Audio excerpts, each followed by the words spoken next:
వచ్చేస్తున్నారు. సంసారంలో సుఖంగా మనం ఉండాలి అంటే ఏ మోగం, ఏ బంధం, ఏ ఇష్టం, ఏ కోరిక మన మనస్సుకు అంటడానికి వీల్లేదు. చేశాం వదిలేశాం, చేశాం వదిలేశాం, అంతే. కొడుకొచ్చాడు, మాట్లాడాం, పంపించాం, అంతే. మళ్ళీ ఎప్పుడు వస్తాడో ఈ మధ్య రావడమే లేదు. వద్దు, నీకోసం యమధర్మరాజు వచ్చి కూర్చున్నాడు గుమ్మల్లో, నీకు తెలియట్లా. ఈ కొడుకు వాడిని ఆపడు, వాడిని వెళ్ళని, వెళ్ళేవాడిని వెళ్ళి వచ్చాడు, మంచిది. రాలేదు, పోన్లేరా నీకెక్కడిదిరా ఖాళీ అంటే అయిపోయి. ఎందుకు వస్తావమ్మా మా కోసం అన్న ఈ సాగతీత అనవసరం. ఇక్కడ వాడికి రావాలని లేదు, రాడు. లేదు, ఖాళీ లేక రాడు. అమెరికాలో ఉన్నాడు, కొడుకో కూతురు ఎవరైనా వారానికో 10 రోజులకో ఒకసారి ఫోన్ చేసి, అంతే. ఇంకా చర్చ వద్దు. మా వాడికి బాగా లేదురా, అక్కడ డాక్టర్లు ఉన్నారమ్మా, చూస్తారు.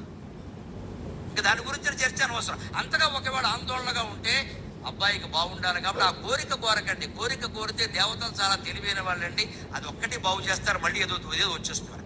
సంసారంలో సుఖంగా మనం ఉండాలి అంటే ఏ మోగం, ఏ బంధం, ఏ ఇష్టం, ఏ కోరిక మన మనస్సుకు అంటడానికి వీల్లేదు. చేశాం వదిలేశాం, చేశాం వదిలేశాం, అంతే.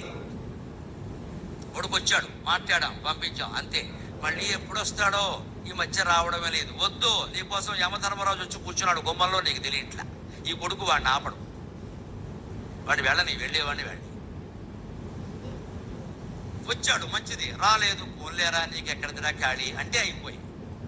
ఎందుకు వస్తావమ్మా మా కోసం అన్న ఈ సాగతీత అనవసరం. ఇక్కడ వాడికి రావాలని లేదు, రాడు.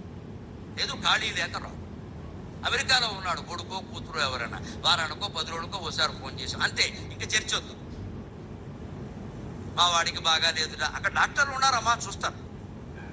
ఇంకా దాని గురించి చర్చ అనవసరం. అంతగా ఒకవేళ ఆందోళనగా ఉంటే అబ్బాయికి బాగుండాలి కాబట్టి ఆ కోరిక కోరకండి. కోరిక కోరితే దేవతలు చాలా తెలివైన వాళ్ళండి, అది ఒక్కటి బాగు చేస్తారు, మళ్ళీ ఏదో వచ్చేస్తున్నారు.